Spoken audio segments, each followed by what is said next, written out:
આખરે મિત્રો ભાવનગર ફોરેસ્ટ અધિકારી શૈલેષ ખાંભલાની જિંદગીનો અંત આવી ગયો। કેમ અત્યારે હાલ એ સમાચાર વાયરલ થઈ રહ્યા છે? કારણ કે મિત્રો તમે બધા જાણો છો કે હમણાં થોડા દિવસો પહેલા શૈલેષ ખાંભલાએ પોતાના પરિવારના 3 સભ્યોની સાથે જે વર્તન કર્યું, પોતાના 3 સભ્યોની જે હત્યા કરી, એના પછી મિત્રો શૈલેષ ખાંભલા ઉપર પોલીસ ફરિયાદ દાખલ કરવામાં આવી। આ બધું કામ કેમ કર્યું હતું કે પોતાની પ્રેમિકાને પામવા માટે જ પોતાની પત્ની, પોતાની દીકરી અને પોતાના દીકરાની હત્યા કરી। એના પછી મિત્રો શૈલેષ ખાંભલા ઉપર પોલીસ ફરિયાદ નોંધવામાં આવી, તેને પોલીસ સ્ટેશનમાં લઈ જવામાં આવ્યા, ઘણા બધા સવાલો પૂછવામાં આવ્યા અને આખરે શૈલેષ ખાંભલાએ એક ખુલાસો કર્યો હતો કે મેં મારી પ્રેમિકાને પામવા માટે આ બધું કામ કર્યું છે। તો મિત્રો અત્યારે હાલ ફોરેસ્ટ અધિકારી શૈલેષ ખાંભલાની પ્રેમિકા સામે આવી છે અને મિત્રો એને કોર્ટની અંદર રજૂ કરવામાં આવી। તો મિત્રો કોર્ટની અંદર શૈલેષ ખાંભલાની પ્રેમિકાએ શું જવાબ આપ્યો? આખરે મિત્રો શૈલેષ ખાંભલા હારી ગયો, કારણ કે જેને પામવા માટે જેને આ કામ કર્યું હતું એ પ્રેમિકાએ જ અત્યારે હાલ શૈલેષ ખાંભલાના વિરુદ્ધમાં સવાલ ઉઠાવ્યો છે અને મિત્રો અહીંયા શૈલેષ ખાંભલાની હવે જિંદગીનો અંત આવી ગયો એ કહીએ તો પણ ચાલે।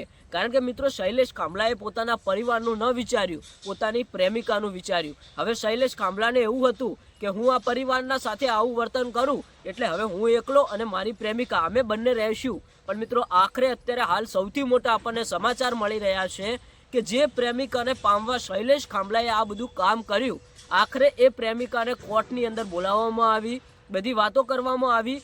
અત્યારે હાલ એ જ પ્રેમિકાએ શૈલેષ ખાંભલાના વિરુદ્ધ સવાલ ઉઠાવ્યા છે। એટલે મિત્રો હવે શૈલેષ ખાંભલાની જિંદગી ખલાસ। શૈલેષ ખાંભલાએ જે કામ કર્યું એનો ઘણો બધો પછતાવો થતો હશે। હવે શૈલેષ ખાંભલા ગમે એમ આખી જિંદગી જેલની અંદર રહે। હવે ઘણા બધા લોકોની તો એક માંગ હતી કે આ નરાધમને કડકમાં કડક સજા થવી જોઈએ અથવા તો આને ફાંસી થવી જોઈએ। મિત્રો આ શૈલેષ ખાંભલાએ જે કામ કર્યું છે એની કડકમાં કડક એની સજા મળી જ રહી છે। પણ મિત્રો સરકારી નિયમના આધારે પોલીસ કર્મચારી લોકો અને કોર્ટના આધારે જે અત્યારે હાલ એમને કડકમાં કડક કાર્યવાહી કરવાની હશે એ કરવામાં આવી રહી છે। આખરે એની પ્રેમિકા તો જે જવાબ આપવાનો હતો એ આપી નાખ્યો। હવે શૈલેષ ખાંભલા રહ્યા। આ નરાધમ વિશે તમે શું કહેશો એ કોમેન્ટ કરીને જણાવતા જજો। પોતાના જ પરિવારના 3 સભ્યો સાથે જે વર્તન કર્યું છે એના લીધે પોતાના સમાજના લોકો પણ બહુ હેરાન થયા હતા। પોતાના સમાજે કોઈ દિવસ વિચાર્યું પણ નહોતું એવું કામ આ શૈલેષ ખાંભલાએ કર્યું હતું એક પ્રેમિકાને પામવા માટે। પણ મિત્રો પાછળ જતા પ્રેમિકાએ જે કર્યું એ સાંભળીને શૈલેષ ખાંભલા પણ વિચારમાં પડી ગયા। એમને આજે ભાન થઈ ગયું હશે કે મેં મારા પરિવારનું વિચાર્યું હોત તો મારે આજે આ દિવસો ના આવત। પણ મિત્રો શૈલેષ ખાંભલાએ જે કામ કર્યું છે એને એની કડકમાં કડક સજા મળી રહી છે। તો બસ મિત્રો આ વાત હતી, તમે કોમેન્ટ કરીને જણાવતા જજો આ વિષય ઉપર તમારું શું કહેવું છે।